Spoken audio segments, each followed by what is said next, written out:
नमस्कार। हर संदेश में आपका स्वागत है। मैं विनय जोशी। बहुत सी बार हमने देखा है, दो लोगों में जब झगड़ा होता है तो एक व्यक्ति जब दूसरे का बुरा चाहता है तो जिस व्यक्ति का बुरा चाहता है उसका ज्यादा अच्छा होता है। ये संयोग राहुल गांधी के साथ क्यों है, ये तो भगवान जाने या राहुल गांधी जाने। जब जब श्रीमान राहुल गांधी जी ने नरेंद्र मोदी के लिए कुछ बुरा होने के लिए कही, ये देश के लिए कुछ बुरा होने के लिए कही, उन्होंने चेताया, उन्होंने गारंटी ली, उन्होंने विश्वास दिलाया। जब जब राहुल गांधी जी ने ऐसा किया तब तब ही नरेंद्र मोदी का भला हुआ है, देश का भला हुआ है, देश का अच्छा हुआ है, जिस कारण उनकी पूरी गारंटियां धरी रह जाती है। अभी उन्होंने गारंटी ली थी कि 1 साल के अंदर नरेंद्र मोदी की सरकार गिर जाएगी, नरेंद्र मोदी प्रधानमंत्री पद से हट जाएगा। सुना था आपने? मंच में कही थी, घोषणा की थी और बड़े जोश और उत्साह के साथ की थी। जिस दिन से उन्होंने घोषणा की उस दिन से ही एनडीए गठबंधन की तरफ या नरेंद्र मोदी की सरकार की तरफ सांसदों की संख्या बढ़ना गए क्रम चालू हो गया। अब ये क्या होता है समझ नहीं आती। ये कहते हैं भारत की अर्थव्यवस्था चौपट हो रही है, वैसे भारत की अर्थव्यवस्था छलांग लगाती है। ये कहते हैं कि भारत में लोकतंत्र खत्म होता जा रहा है, तो इधर लोकतंत्र मजबूत होता जा रहा है। ये कहते हैं संविधान खतरे में है, उधर संविधान खतरे वाली बात कहीं दिखाई नहीं देती। संविधान खतरे में होता तो लोकसभा में प्रतिपक्ष का नेता होता क्या?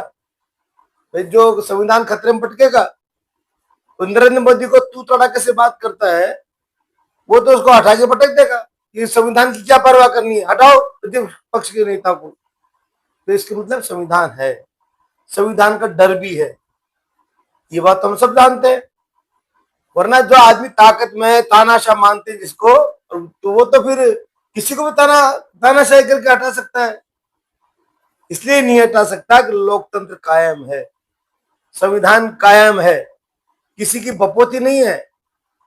उधर कहते हैं कि देश बिक गए, देश को बेच दिया, अडानी को बेच दिया, देश को गिरवी रख दिया। अरे देश किसी के बाप की जागीर है क्या जो बेच देगा कोई? कैसे बेच सकता है देश को? बताओ कैसे बेचेगा? कहां बिक गया देश, किसकी गिरवी रख दिया? आप ये तो सोचो, आज 52 से लेके आज तक किसने देश को बेचा? कोई देश बेच सकता है? अरे कितने लोग आए, कितने चले गए। क्या 52 से पहले देश नहीं था? देश आजाद नहीं हुआ उससे पहले भारत नहीं था? भारत था। किसी ने बेचा? बड़े बड़े राजा आए, महाराजा आए, सम्राट आए, चक्रवर्ती आए, मुगल आए, सब आके चले गए, देश नहीं बिका। कोई नहीं बेच सकता देश को। अब क्या हो गया? कल नरेंद्र मोदी ने एक इतिहास और लिख दिया कि निर्वाचित प्रधानमंत्री के रूप में सबसे बड़ा कार्यकाल पूरा हो गया, जिसकी कभी राहुल गांधी जी ने चर्चा नहीं की कि मैं उनका इतिहास नहीं लिखने दूंगा। वो तो सौभाग्य था, उन्होंने नहीं कहा ऐसा। नहीं, वो तो कह भी सकते थे कि मेरे नाला का रहेगा इतिहास और किसी को इतिहास नहीं बनाने दूंगा, लेकिन वो उनकी समझदारी थी, उन्होंने ऐसा नहीं किया। अब क्या हो गया? अब एक तरीका, जब से तमिलनाडु के अंदर ममता बनर्जी चुनाव हारी है, तब से कांग्रेस में उत्साह का संचार हुआ है।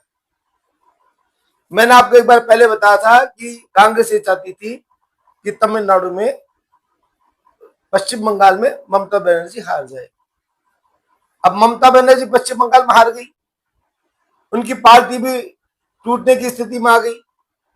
अब कांग्रेस में गुस्सा का संचार हुआ है कि इंडिया गठबंधन में हमारे अलावा कोई नहीं रहा।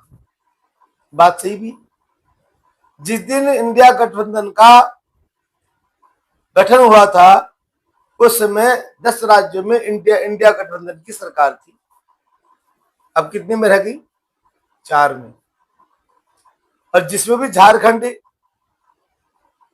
जेएमयू वाले अभी नहीं आए इस बैठक में, तो 3 राज्यों में तो सरकार रही इंडिया गठबंधन की, और 4 राज्यों में रही कांग्रेस की, कर्नाटक, केरलम, हिमाचल प्रदेश और तेलंगाना। बस ये काम खत्म हो गया। तो 10 से तो आप ले आए उनको 3 पर, अब कहां लेके जाओगे इनको? जितने भी गठबंधन के लोग थे धीरे धीरे समाप्त होते चले गए। तो ये सबको सोचना चाहिए कि यार ऐसा क्या है जो व्यक्ति हमारे साथ लगता है हमको ले डूबता है। अब पंजाब में, जम्मू कश्मीर में और झारखंड में ये सरकारें हैं। 22 राज्यों में एनडीए की और भारतीय जनता पार्टी की सरकार है। आप ये बात सही है कि आज लोकसभा में सबसे बड़ी पार्टी कांग्रेस है, लेकिन यह बात भी सही है अब सांसदों के मन में विपक्ष में बैठने का धैर्य टूटता जा रहा है। उनको अब सत्ता चाहिए, सत्ता के पास जुड़ने का रास्ता चाहिए, क्योंकि वो जानते हैं जो क्षेत्रीय दल है जो एक बार बिखर गया, एक बार जो सत्ता से बाहर हो गया, वो जल्दी से आ नहीं रहा। किसी भी राज्य में जाके देख लो आप, अब डीएमके को निमट गई। जैसे डीएमके चुनाव हारी, कांग्रेस ने उससे नाता पिंड छुड़ा लिया, तू जाने तेरा काम था ना, हम तेरे साथ नहीं है। पश्चिम बंगाल में ममता बनर्जी गई, तो ममता बनर्जी गई तो गई, वो पार्टी भी गई। 59 लोगों ने अलग दल बनाने का निर्णय कर लिया कि उनका हम है, मैं टीएमसी हम है, ममता बनर्जी की टीएमसी नहीं है, ये हमारी है। चलो पश्चिम बंगाल में तो उनको किसी विधायक की जरूरत नहीं है, और पश्चिम बंगाल के भारतीय जनता पार्टी के जो प्रदेश अध्यक्ष हैं उन्होंने ये भी कहा है हम टीएमसी को भारतीय जनता पार्टी में शामिल नहीं करेंगे, न विधायकों को लेंगे न पार्टी को लेंगे। अब ये तो तय हो गया कि टीएमसी से जो अलग हुए हैं लोग, जिनका भी औपचारिक मान्यता मिलना बाकी है, वो अलग घटक बनाएंगे और अलग घटक बनाकर एनडीए में शामिल होंगे। विपक्ष में बैठ के क्या करेंगे? 20 सांसद उनके आगे, 28 में से ममता बनर्जी के पास में आज की तारीख में 8 सांसद है, डीएमके के पास में 22 सांसद है। डीएमके ने कह दिया हम इंडिया गठबंधन में नहीं रहेंगे, कांग्रेस के साथ नहीं रहेंगे, हमारी लोकसभा में अलग से बैठने की व्यवस्था की जाए। इस तरह का पत्र उन्होंने लोकसभा अध्यक्ष ओम बिरला जी को दे दिया। हो गया काम खत्म इंडिया गठबंधन का। उसके अलावा और सुनो आप, उद्धव ठाकरे के 2 सांसद हैं और 8 सांसद हैं शरद पवार के, एनसीपी के।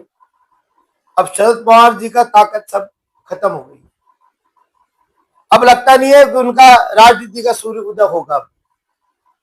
पार्टी उनकी छिन्न भिन्न हो गई, वो दबदबा खत्म हो गया, कंट्रोल खत्म हो गया। यही स्थिति उद्धव ठाकरे के साथ है। अब सांसदों को तड़फड़ाहट हो रही है, विपक्ष में बैठ के करेंगे क्या। अब वो क्या करना चाह रहे हैं, एक गुट बनाकर, मुझे लगता है 7 लोग शायद उद्धव ठाकरे के सांसद वो भी एनडीए में शामिल होने वाले हैं। और ये की स्थिति शरद पवार के लोगों की होनी है। अब 8, 9 और 8, 17 महाराष्ट्र के अंदर उद्धव ठाकरे के और शरद पवार के जो 17 सांसद हैं, उसके 2/3 सांसद मिलकर अलग अपना दल घटक बना लेंगे और एनडीए में शामिल हो जाएंगे। तो करीब 12-13 सांसद तो ये हो गए। 20 सांसद हो गए टीएमसी के, कितने हो गए? 33-34 सांसद हो गए, और 22 सांसद हो गए डीएमके के। कितने हो गए?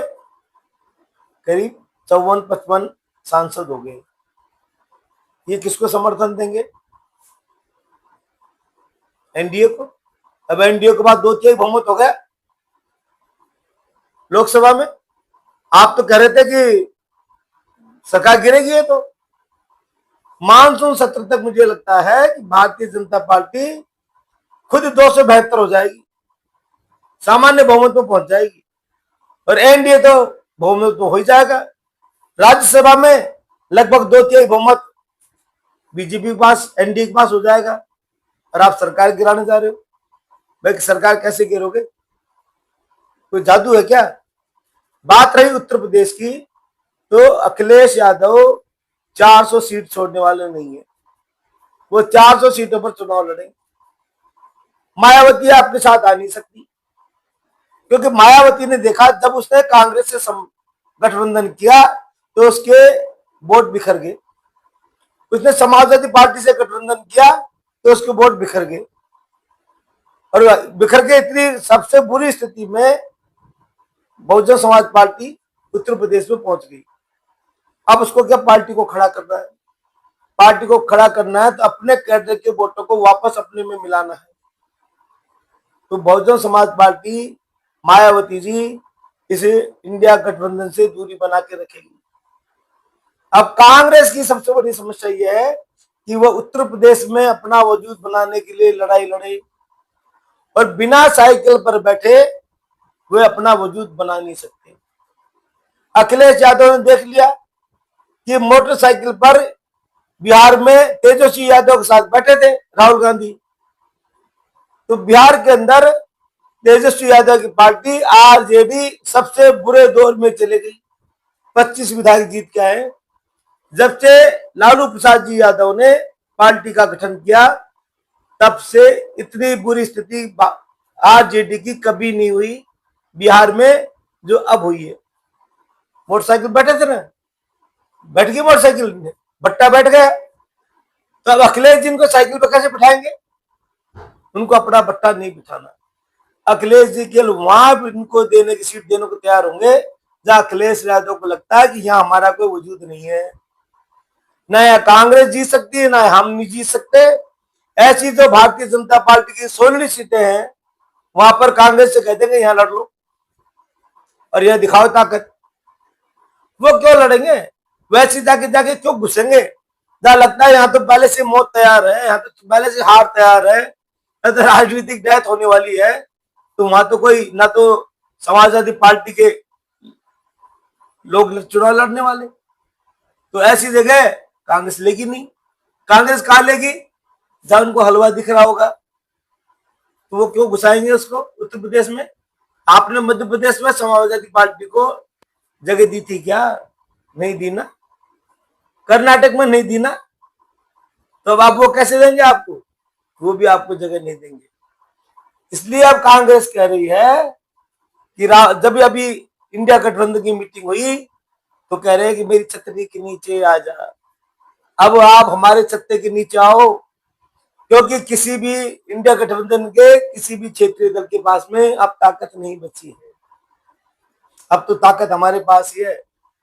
राहुल गांधी जी को प्रधानमंत्री का दूल्हा बनाओ, कि कभी कोई प्रधानमंत्री का दावेदार होगा तो राहुल गांधी जी बने, और सब हमारे बारात में पीछे लाइन में खड़े जाओ। तो अभी तक तो जब तक 2027 में उत्तर प्रदेश के विधानसभा चुनाव नहीं हो जाए, तब तक अखिलेश यादव विधायक नहीं बनेंगे। वो तो कहेंगे ना तो मैं तुम्हारी बारात में जाऊं, न इनको दूल्हा बनाऊं, न इनको नेता मानूं। अभी तो नेता आप मुझे ही मानो, मैं मीटिंग में आ जाऊंगा लेकिन तुम्हें नेता नहीं बनाऊंगा, पहले मुझे 2027 का चुनाव लड़ने दो।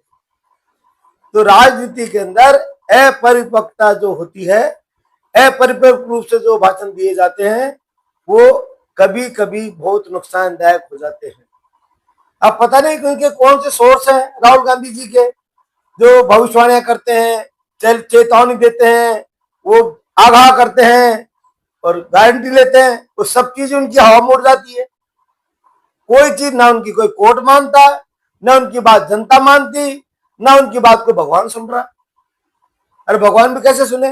वो कौन से भगवान को मान रहे पता नहीं पड़ रहा, तो भगवान भी कंफ्यूज है यार, कौन सा सुने?